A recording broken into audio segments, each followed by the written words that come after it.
True Seekers, this is Nathaniel Carolyn here. We have a mono faith deck. With these mono deck profiles, we are trying to showcase what what faith does. We just did one with Hope, and you guys will get to see that one. And so, anyways, start off. The True Seeker for Faith that we got this for Red Letter Day is Ezra. Ezra says, during your score phase, you may convert any faith discard cost on a single animo to a faith cost. So basically, it turns the discard cost into a normal faith, which is very helpful because you get a lot of value. So, and I'll show you some of the different animos from a letter day that I'm going to be using this with in this deck profile. Start off with, we need power. So I have 8 faith power cards, and basically I just need to see my faith. I need to get some faith. And then story card wise, I have the Rich Fool, which says draw the bottom 3 cards of your deck, which is extremely helpful with Flaming Grow level 2, because I'll just put 3 on the bottom of my deck and then use the Rich Fool to draw 3. Then I have 3 fishing nets, which is draw 2, and if this card was the last card in my hand, I get to draw 4 instead. And then copper coins.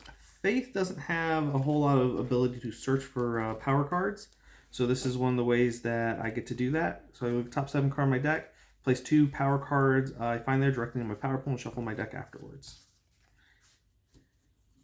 And then I have 2 of the Runaway, which is I can select any animo from my discard pile and return to my hand. That's regardless of level or if it's an ultra. It also can apparently grab a Cine, so if I discard a Cine and need to grab it later on, I can use it to grab that since it doesn't specify it has to be a virtuous one. I run 2 Frankincense, which does the exact same thing as the Truth Seeker, except this one works for only the animo that's attached to.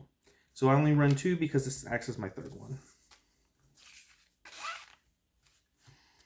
And then I run 1 Millstone.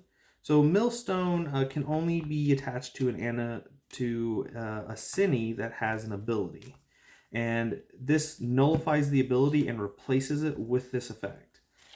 So basically the player that's facing the Cine that this card is attached to, they can only activate 1 animo per turn while this is attached. So if they have a bunch of little guys, they can activate 1 at a time until they can actually defeat it, which is pretty amazing. As for my Cines, I have Hookworm. Hookworm has the ability that as long as it's active, all of my opponent's animos reduce to, or they are required, not reduced, they are required to pay an extra universal cost in order to be activated. Super good. Judge Weed. Judge Weed says as long as this Cine is active, your opponent may not reveal, basically can't reveal Cine to you. And this is really awesome because that way you can just sit there and like the turn before your win that a Cine would just screw that up, you can reveal this to them, and now they're stuck just not being able to play Cines against you. Hypocrisy from the Hypocritter. Hypocritter says that basically the actions of my opponent's animos have no effect while he's active. So, Anxiator. Your opponent may not play any story or equipment cards on their next turn. This kind of continues the theme of the Scoffish and Evil and Scorched that prevents your opponent from activating a certain animo. This one says stories or equipments, which is really great. Grump Roast. It's a very simple ability for like a wall of text. Your opponent can have no more than 3 Cines or 3 animo in their small group, and they have to discard down to 3 if they have, 4 or more when he's revealed. So watch out, Alex. I also chose to run Wolf. Wolf has the ability that was in your hand. You can reveal it to your opponent, shuffle him back in your deck, and draw an extra card. I think he's after you basically have your hand set up, you can go ahead and choose to activate him and then put a Millstone on him, and it's a real great ability to get rid of since it doesn't do anything. And then I have Grumble. Grumble, just a 13 defense Cine. I think he's just great. He's adorable. My wife pointed out the little duck over there. I hope that's like an animo for like the Fearless set. And then we have the Nastri Mega.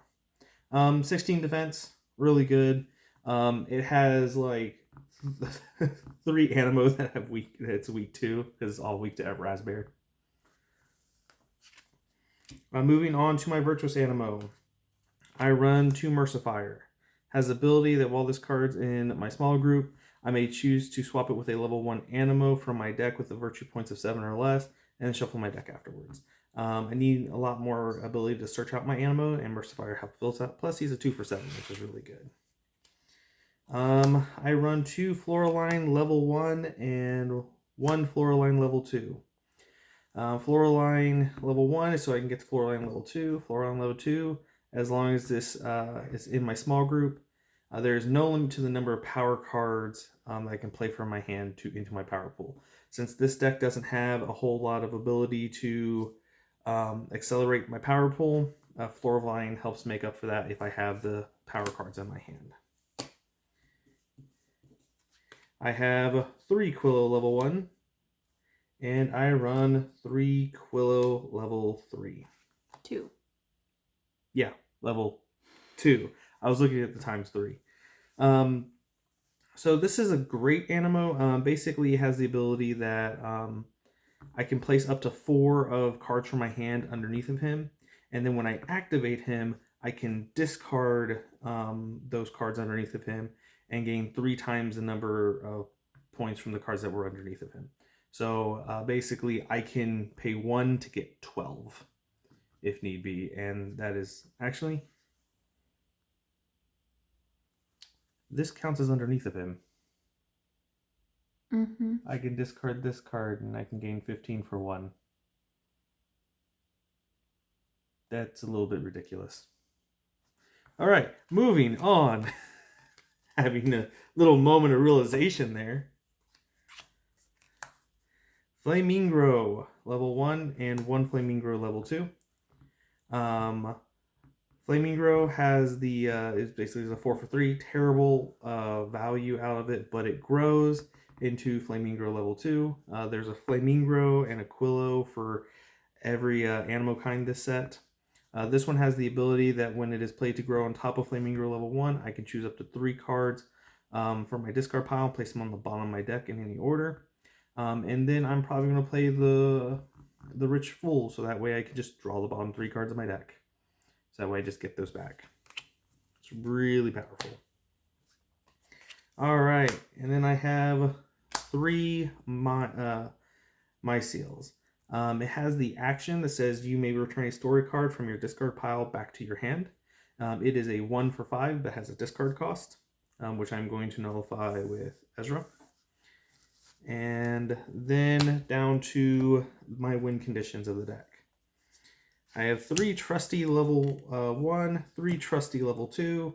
My goal is to essentially discard 2 copies of the Trusty, probably 1 level 1, 1 level 2.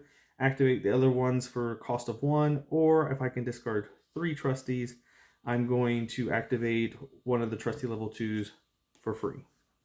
And so basically he just reduces his ability is for each Trusty in my discard pile. I may remove 1 activation cost from this Animo.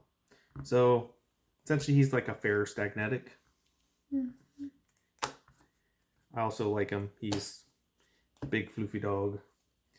And now time for Lumini. So as you guys know, I've been a big fan of Lumi ever since the first set. And they gave Lumini a level 1, a level 2, and a level 3. Lumini level 1 is a 2 for 4. It's alright value. But we're going to grow him into Lumini level 2, who has the ability that when he's grown, I'm going to top 5 cards of my deck, discard whatever cards I want from him, and then return the rest to the top of my deck in any order. This is really strong, guys. It's a 2 for 8. It's fair value.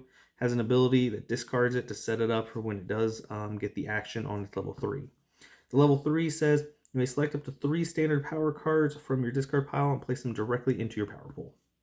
So you're going to use this to discard cards you don't want, but power cards also. And then when you use this action, you're going to accelerate your power pool. We only pulled 2 level 2s and 1 level 3. Otherwise, I'd probably just amp this deck up to 3 copies of this, 2 to 3 more copies, or 1 to 2 more copies of this.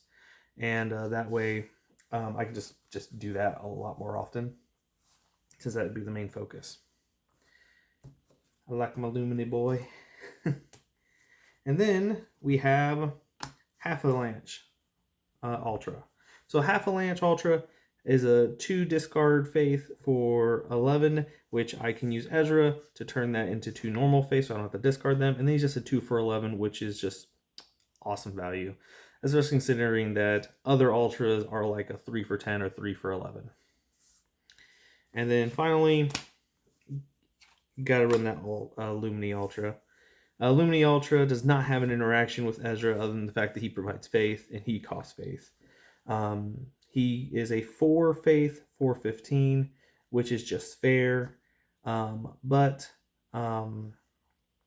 quite frankly, I'd probably throw in another Avalanche over this one specifically because it has better synergy with Ezra. But I can't deny the fact that I have a Lumini Ultra. I'm going to run a Lumini Ultra. All right. So anyhow, so that is my deck profile for the Mono Faith deck for Red Letter Day. And in the meantime, True Seekers, keep learning virtues and defeating Sinnies.